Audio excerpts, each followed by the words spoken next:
What's up, everybody? It's the Digital World Podcast. Let me tell you something. Perception, I had a conversation about perception, and I asked, or actually, I like the explanation I received from an individual, friend of mine, and he said, and it's a pretty common thing. Many folks don't look at it as being common.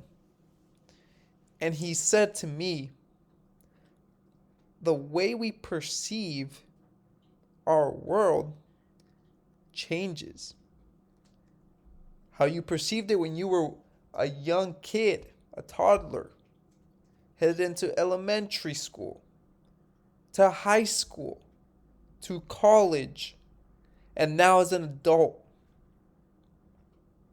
Your perception has changed, and the way you now see things is from a different angle of life. All the information you see and you process comes differently to you. Now, there are too many factors to account for each individual person.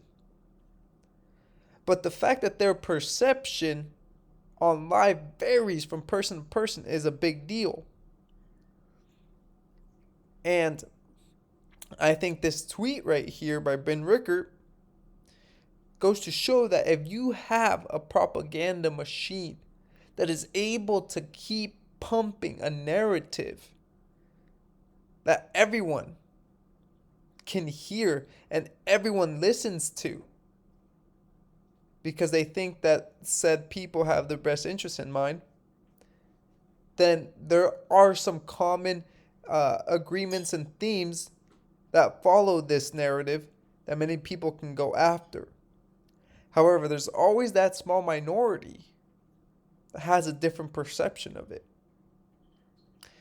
And I'm going to do some rapid fire news here just to kind of give you guys an insight to everything that's happening. And it's not anything new, because this is stuff we've been talking about. Here we see exclusive. Colombia Coffee Federation says surging coffee prices have caused widespread delivery defaults. Entire coffee buying chain losing money. Surprise, surprise. Supply chain breakdowns. It's happening, folks. It's happening. How many people are dependent on caffeine? How many people without their morning coffee can't function because they have a headache? How many of you does that describe? And so these things here, the difference between the molecular structure of coffee and cocaine is a hydroxyl group. That's that one small difference. And you wonder why people are so addicted to caffeine. And people don't see it that way, though. But it's the reality of things. And I believe that these addictions that people have, whether it may not be illicit drugs, but there's other addictions that they have. And they may be suffering from lack of supplies. So folks, I hope this channel is a good way to kind of think about where you are and reevaluate a lot of things, because what happens when something isn't available anymore? Have you created a dependency on it? And not only a dependency on food or whatever said thing, but aren't we all, in a sense, dependent on money? And the reason I transitioned into that topic is because of this. Remember I showed you this video in Lebanon of these people trying to break into the banks because they're no longer going to receive their savings. Well, let me put this perspective for you here from Arturo Portilla. He said, now imagine what would happen if cash no longer existed and we relied 100% on permissioned digital sorry, I can't speak or read, or on permission digital currency controlled by central banks. Let me read that again. Imagine what would happen if cash no longer existed and we relied 100% on permission digital currency controlled by central banks. Wouldn't we, in essence, be like this? Especially if they had real negative interest rates, or they can shut down our account at any said moment. Think about these things, because it's really true.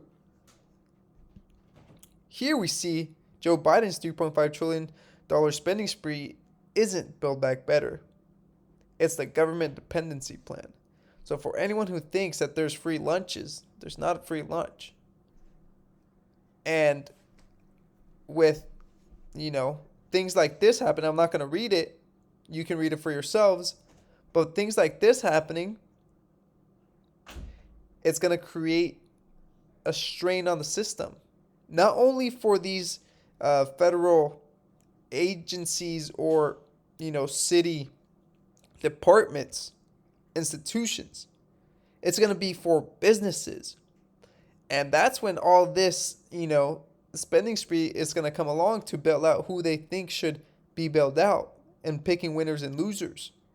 That's what it's going to come down to. And this is another instance. I can't